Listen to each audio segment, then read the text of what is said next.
The Interrobang podcast is brought to you by Simply Financial. Flex on your ex-bank with up to $700 from Simply Financial. Visit simply.com today. Conditions apply.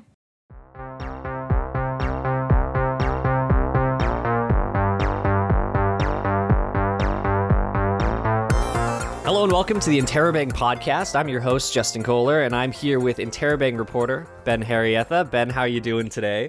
I'm doing great. It's I'm on the other side of the podcast now. I was really looking forward to this just for that specific reason of kind of having the shoe on the other foot a little bit. Mm-hmm. Super pumped. And yeah, because you were the first person to actually interview me for the podcast as well. Yeah. We talked about baseball and sports for 30 minutes. It was a good time. This was the one time I did a podcast and finished it up and it's like, should I have talked about baseball for that long? God, I don't know. Yeah, I swear. Happens to the best of us. So today we're going to be talking about a few different things, time permitting as well. So we're going to talk about some of the stories you covered. Going to talk a little bit about, we mentioned it, but baseball being in season now. And then focus a little bit on you, because I honestly don't really know a whole ton about you. And I'm sure some of the listeners don't as well, so I think it'll be cool to ask you a couple of questions and have some fun. Yeah, I'm a national man of mystery, actually. That's what you put on business cards, yeah? Yeah, I do. It says multimedia reporter, national man of mystery, right under it. Really makes that LinkedIn page look good, you know? Exactly. So to get right into it, let's talk about some of the stories you covered this week. So it's our diversity issue this Friday. So when this episode comes out, it should be on newsstands at the moment. So I have two news stories. I got they're both Fanshawe centric. One of them is about how we got an award from the London Free Press's Best of London poll that they do every year, which is it's basically you can vote for post-secondary institutions, restaurants, businesses, markets, everything. And it's voted by Londoners for like their favorite stuff. And so Fanshawe, specifically the part-time studies section of the college, got recognized for, I believe it's Best Adult Continuing Education Center, and that's the fourth year in a row that they've gotten nominated for that. Which is spectacular. Yeah. I mean, it's fair. I enjoyed Fanshawe, so I could see why they got this award. And it's cool that Londoners voted for Fanshawe. And then the other one that I covered was about career services. They opened up a new. They did some renovations and they opened up a new room that students can use, because it used to apparently be like just basically a closet that you went and talked to your co-op coordinator in. So now they have this big open area where students can like study, and it's available to everyone, which is really cool. And it's super nice. It's like really like chill and relax. It's been really cool just to see how much like progress just Fanshawe alone has been making, even within the past like year, 2 years sort of thing, with all the different donations we've been getting, the expansions that have been going on, awards, all that sort of thing. So it's really, really cool to see and to be a part of it too, kind of in the middle of it while it's going on. No, it's rad as hell. Like, it's super, super cool to be able to see so many parts of the college opening up and getting all these cool donations to do things. And you mentioned that. Oh, sorry. No, I was just gonna say the only part that sucks a little bit is that this didn't happen while I was at school. Oh, fair. Yeah, I didn't really think about that. I'm kind of in the midst of it, but yeah, that's I didn't think about that. That's kind of with the award as well. The one the Interrobang got. It was one of those things where it's like, haha, pat myself on the back. But I also came in at the tail end of it, so it's like, I'm kind of patting myself on the back for something I didn't super help with for the time that we actually got it. So yeah, whatever. And so carrying on, the Super Bowl wasn't too long ago. I was very emotionally devastated by that, but with football being over, that means it's baseball season. That's the best time of the year. It is. I've already been keeping up so much, getting ready for like little things like fantasy baseball and keeping up with teams and spring training so far. It's just lovely to be back into it. Have you been like paying attention to it at all? The kind of I've been paying attention like slightly. I usually don't tune in until like preseason starts, like spring training games, and but I know the Mariners have been making some pretty pretty big trades. Oh yeah, to I'm say the excited least. for. There've been some bigger trades this offseason than I thought there were going to be. I thought there was going to be more next season in particular. But gotta love it. I always love it when there's some good action in the offseason market. Yeah, it's super exciting. Like to see just your favorite team getting a lot of really good players. I'm so excited to see this new year, this new season, because I think the Mariners can really do something. They had a great season last season. And I think they could really, really pull something off this season. Hopefully, fingers crossed. Knock on wood, because I love to cheer for teams that ultimately end up disappointing me. Like, love being a Leafs fan, love being a Jazz fan, love being oh man, a Jazz fan. Oh no, yeah. that's a toughie. It's a little bit of that one especially. Oh, that one started so bright until their off season, and then oh man.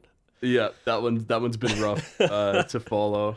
And See, yeah. I'm in the opposite boat right now. I'm a Suns fan, and we got Kevin Durant, so I'm very happy about that. Oh yeah, I forgot that KD got traded.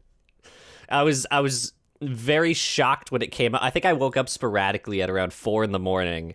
and just flipped on Twitter to be like, okay, is anything going on? Back to bed. And then I saw little rumblings of a Kevin Durant trade, and I was like, oh no, is this actually happening? Is this a thing that's going to go on? Oh man, that's so cool. Yeah, because he was playing with the Nets, right? Yes. Yeah, and he was not very good from what I heard. Well, and the Nets just kind of imploded all around as a whole. Yeah. And from what I've heard, Kevin Durant only had trade talks with one team, and that was the Suns. If that didn't go through, he would have just stayed with the Nets. I think he had requested it to their head office, and they got in touch. So they realistically could have gotten more for Kevin Durant, but that's the place that he wanted to go, so the team was nice in giving him that. So, yeah, that's I definitely think that's a losing trade for the Nets. Looking at it, oh yeah, they traded also. I think it was T.J. Warren. Yep. Was the other one, and then they just got like 3. I don't want to say nobodies. Well, I mean. There were a few of them, like what was it? Mikal Bridges was in that trade. Yeah. And I think, who was it? I think Jay Crowder was in that trade as well. Yeah. And they were both people that I've been saying, like, they're good. They could be great. I don't really need them right now, though. We could get rid of them. And then it worked out, so I was happy. The definite big ones are the first round picks. Oh, yeah. So, for sure. 4 first round picks is a huge trade. Which is honestly the most important over the kind of already developed players. That's probably the most important part for them, having gone from such a high to such a low in just the span of a couple years. They kind of need that for a massive rebuild. Yeah, well, especially since KD is like he's older. He's probably only got like another like maybe 5 seasons. Yeah, I think that's about right. And with the Suns there, I think Chris Paul is already on the tail end of his career. He probably has maybe a 2 years left, is my guess, with how he's kind of been diminishing. And then, KD will be not long after. So realistically, the Suns maybe have 2-3 years of playoff contention before they have to kind of retool a bit. Yeah. But we'll see how it goes. Yeah. Basketball is it is an enigma to me, I would say. I don't really follow basketball too much. But like I pop in to kind of basically see, hey, what's going on here, and then I come back out and I'm like, yep, still don't understand this sport.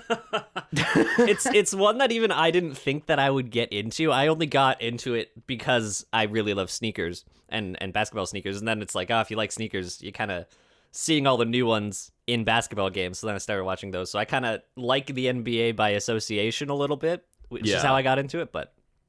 Baseball has always been my one true love. I gotta say, every time I've watched a basketball game, either in person or on the television, it's been fun. It is such a fun sport to watch. It's just so high energy. Yeah, the entire game back and forth, and there's just so many cool moments like there are in baseball with all the dunks, the long distance threes, the incredible blocks and all that. So it still has those really like high points in the game. Which is the exact reason I don't like hockey and I don't watch hockey, which is why I get a lot of cred for that. In in classes and stuff because everybody watches it. For me, hockey is just all impact all the time. That it's for me, it's just less enjoyable to watch. But I get a lot of fun for saying that. Yeah, I've been recently watching a lot of hockey because the Leafs are on a tear right now. Absolutely dominating some of the teams they've been going up against. But see, I used to cheer for the Leafs way back when Matt Sundin was on the team. That's a classic. And I think they got pummeled by Philly in playoffs that year. And it was such a defeating loss for me that I just stopped watching hockey start to finish right then and there. It was pretty much the same with me. I don't remember which. I think it was when they went up against Montreal. Okay, yeah. In the playoffs most recently, and I was just like, they had such a good lead, and they were, in theory, the better team, and they just blew it, and I was just like, oh man, this is frustrating to watch. But they've been doing good recently. You know, they absolutely gave it to Buffalo on the 21st, 6-3. When they get going as a team, they really get going. They really do. Like Toronto, they just do have like really high scoring games. My only fear is that they are absolutely going to get bulldozed by Boston in the first round.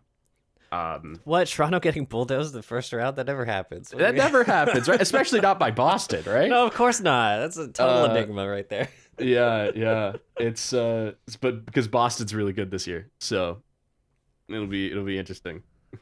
But speaking of thrilling defeats, back to baseball. Always get flashbacks, like you were saying, to the Mariners of that final game from last year. So it's good to hear that the Mariners are making pushes after having such a spectacular year. Always get nervous kind of when some teams do that, like teams like the Guardians, teams like the Pirates, the Royals. They'll always, if they have a good year, they're like, well, that was a good run. Let's sell house and move on. That was the best we're gonna get. So when teams actually kind of come up and have a really good year that they almost maybe weren't expecting a little bit, it's always good to see when they actually then use that opportunity to build on it. No, exactly, because it's you're totally right. Like teams will be so close to getting into the playoffs, or getting into the like so close to having just a really good World Series winning team, and then because they don't do it that first season, they just decide that's it, we're done, whatever. And it's really cool to see that the Mariners are almost like taking what they learned last season and being like, okay, well, we got to beef up certain spots. We got to get some better pitching here. We got to get a better outfielder here. We got to get some more hitting, because they realize that, yeah, we can do this. Like, we can make the playoffs and we can possibly make a run at the World Series, which would be insane for me.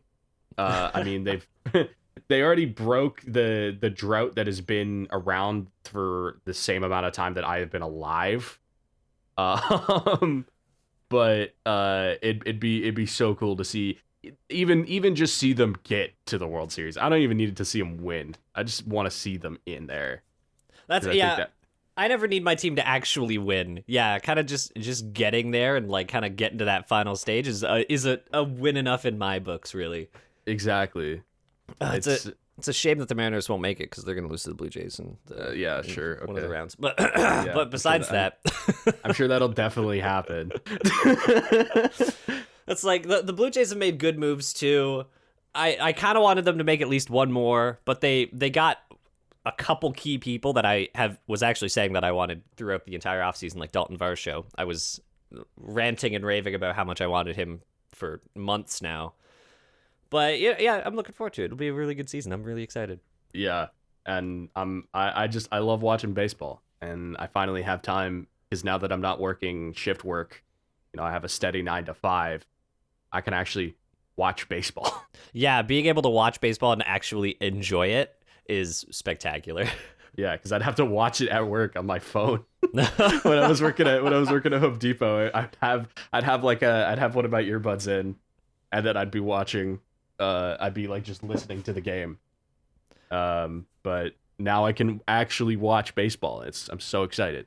I definitely did the same thing with football at a past job where it just got so slow and so boring. It's like, I'm just going to throw a football game on in the background and just mess around. Exactly. So let's transition to the fun part of this episode, Ben, sure. where we get to just talk about you. Oh, okay. Awesome. So just immediately right off the bat, you're one of the full-time reporters. I'm one of the part-time. Can you just lightly explain some of the differences in making that jump to full-time in a reporter role, or what you do that's different to say what I would be doing on a day-to-day basis? Yeah. So so first off, the hours. That's probably the biggest difference. And I know that's kind of like a blatantly obvious thing to point out, is that, yeah, full-time works more than part-time. Crazy. What? Exactly, right? But it's because you are doing a journalism program. So at the very least, you are doing journalism basically constantly. That's fair. Yeah. But it's the same point of like, you are doing school for most of your week, and then on top of that, you're then doing another like 15 hours ish of working for the Interrobang and doing reporting for us. Whereas like if I'm working from home, I turn on my computer around like 8:45, I check the news, and I work from 9 to 4:30 Monday to Friday, and that's just my job. That's all I do. Like, I don't do anything extra on top of that. I mean, I do the podcast as well, but it's like, sending out emails, a lot of emails. Actually, there's that sounds a lot about right. of emails. Even from my light experience so far in journalism and reporting, yeah, that's definitely right. Yeah, you'd think a lot of like, you kind of have this picture of reporting of like, you're going on scene to things, and constantly talking to people, but really, unless you're doing like live TV reporting, you're not really doing the on scene stuff so much. It's mostly sending emails to people and setting up Zoom meetings. It's a lot of typing and, hey, yeah, can I talk with you some point? Maybe for like only 5-10 minutes. That'd be great. Cool. Get back to me when you can. Bye. Exactly. Like, I think our next issue, I had to reach out to some people and just be like, what? Like, I saw this article from another person. What are they talking about? Can I have more information about this? But yeah, it's mostly just, it's a lot of emails. I write, obviously. I mean, the process of writing. And then I also do the podcast, and I do the editing as well. I usually take the second pass on most of the articles that people submit. So Hannah usually does the first pass. I take the second pass, and then when the proofs come out, Hannah does again the first pass. I take the second pass, and there we go. And that's basically it. I do some other things, but like kind of small, so it's not really even worth mentioning. That's fair. So do you prefer kind of having the solid consistency of the full-time portion of it, or do you kind of like having the bit more relaxed nature that comes with like part-time and clocking hours, that sort of thing? Honestly, it was like the full-time is so chill because it's a set schedule every day. And I know when I was doing part-time work back when I was in school, it was like I would do 6 hours of school, and then I'd have to go to work for another like 4 hours. And that was brutal. I didn't like doing that, because essentially it's it's a 10-hour work day almost. And this, at least, I'm like, I start work at 9, I finish work at 4:30, and I'm done for the rest of the night. And weekends off. So and it's like, I don't know, I don't got much else to do because it's like I'm graduated, and so I might as well just work. Fair. I had that exact problem that you mentioned kind of all stack up last week, where it's finishing assignments, it's getting stories in, it's doing all the extra work and stuff on the side, and it all just piled up in the worst way imaginable, which can happen when you have like a sort of part-time, more like clock hours on your own time, sort of a style position versus having the consistency of something full-time. Yeah. Exactly. And it's just, it gives, because it's full time, I'm like 35 hours a week. I just have more time to work on things, so I can just end up doing more, which is nice. Which is it's always nice to have that little bit of that semblance of freedom a little bit. Yeah. And so I actually don't know a whole lot about how you actually got into journalism, got into writing, getting to where you are now. Can you just like lightly detail for me the process, kind of how you started getting into it versus where you ended up getting now? Yeah, totally. So I actually, when I was in high school, I was terrible at English, and I was actually much more of like a math and science person. So I went into computer science actually straight out of high school, and didn't like it at all. It wasn't for me. I didn't like the people. I like coding, but I wasn't like, I want to do this as a job. I was like, I want to keep this more as a hobby. And then, I had just started to get more into like, and this is going to sound like a little silly, but like, it's like critically thinking about the media I consume, specifically like games, movies and stuff. And so I wanted to talk about games and movies. So originally I actually I was like, I want to be a games journalist. Which and is awesome. I still kind of do. I still think it would be very cool to do that. So I was like, well, I'm already at Fanshawe. I'm already in the system. So I'm just going to apply to Fanshawe's journalism program, which was broadcast journalism. Ended up doing really well in that. And basically right after graduation, I got a job, just a minimum wage job, basically so I could pay rent, put food on the table. And then this job came up and I applied and I got it. And here we are. And it's not exactly a long career story because I'm only 21. So like I've only been in the workforce for it'll be a year this May, which is when I graduated from college. It's one of the coolest things I've realized about being back in college is just like how less important age becomes when you actually totally get out into it. So like hearing that you're 21 to me is even just bonkers. And then being in classes with mostly like kind of 19, 20-year-olds is also very strange. But it does get to that point where you just don't really care anymore about how old someone is. It just doesn't matter. Everybody's got their own like experiences. Everyone's got their own stuff, and everybody brings something else to the table. So it's just kind of becomes an arbitrary number at some point. No, exactly. And I've noticed it's really funny when I go to like events and things, because I look 21. Like I look like I'm still in college. And people ask me, they're like, "Oh, so are you like a student working for the paper?" I'm like, "No, I'm like a graduate. I have a degree. I have a degree. I have a full-time job." What a good note to get like an interview started on. It's like, no, I'm an adult. I went to school. It's like, oh, okay, great, oh, cool. Yeah. Yeah. It's always a little awkward after that. But so gaming journalism, that's actually a super underrated portion of journalism, I find. That's just getting bigger and bigger each year. Yeah, and it's the unfortunate thing about it is it's not only it's underrated, it's underpaid as well. That sounds about right as well. which is the big thing that has stopped me from getting into it, I think more, is that the pay is really low in games journalism. And a lot of the other things that like there's not actually a lot of Canadian games journalism outlets. I'd have to move to America to get into a lot of them. Either move to America or work remotely, which unfortunately a lot of American places aren't doing that so much anymore. But I'd be loving games, and I like talking about them. I like sharing people my unsolicited opinion. So hence why I do music reviews every issue, because I want to talk about my opinion and I want you to listen to me. I want you to have to be able to sit down and read what I want to have to say. I want you to read about my opinions about music from the 80s. And so, speaking of your opinions, to kind of end off, I wanted to finish off with a little kind of lightning round question, just to really put you on the edge of your seat a little bit.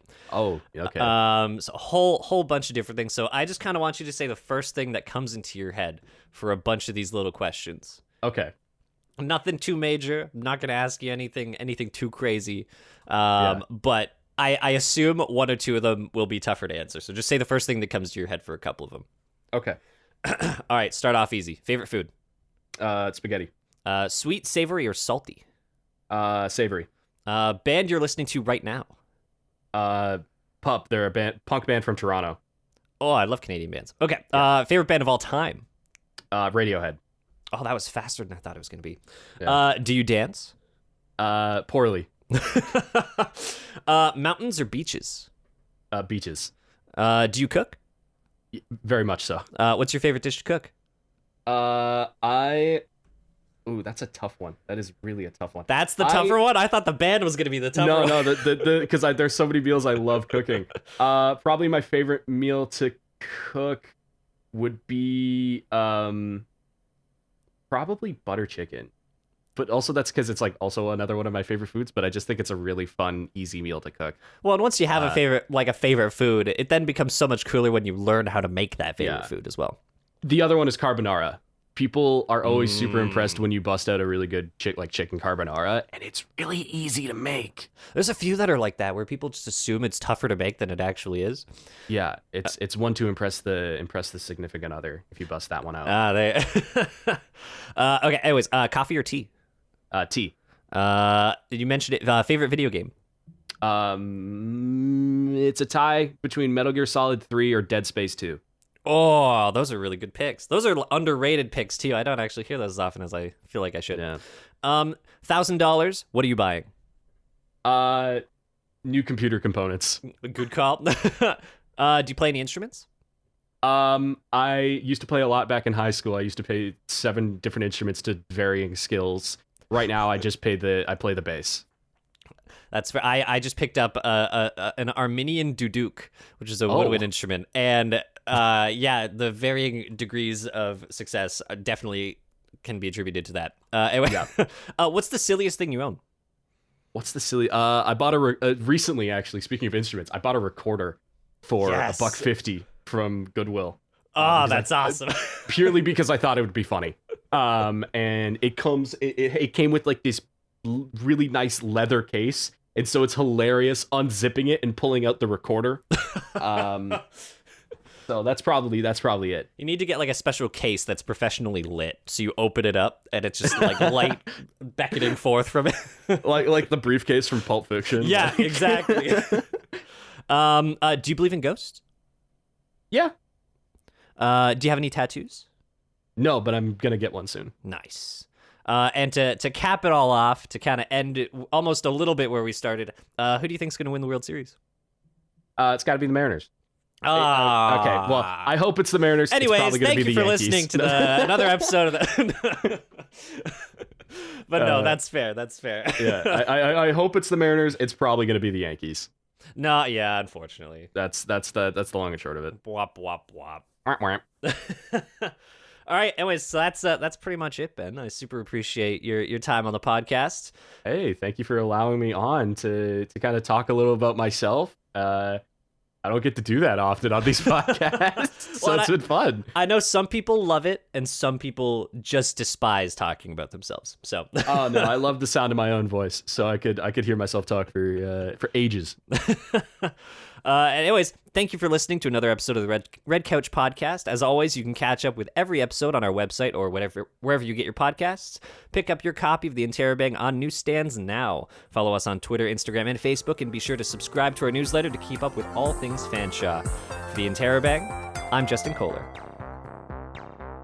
The Interrobang podcast is brought to you by Simply Financial. Flex on your ex-bank with up to $700 from Simply Financial. Visit simply.com today. Conditions apply.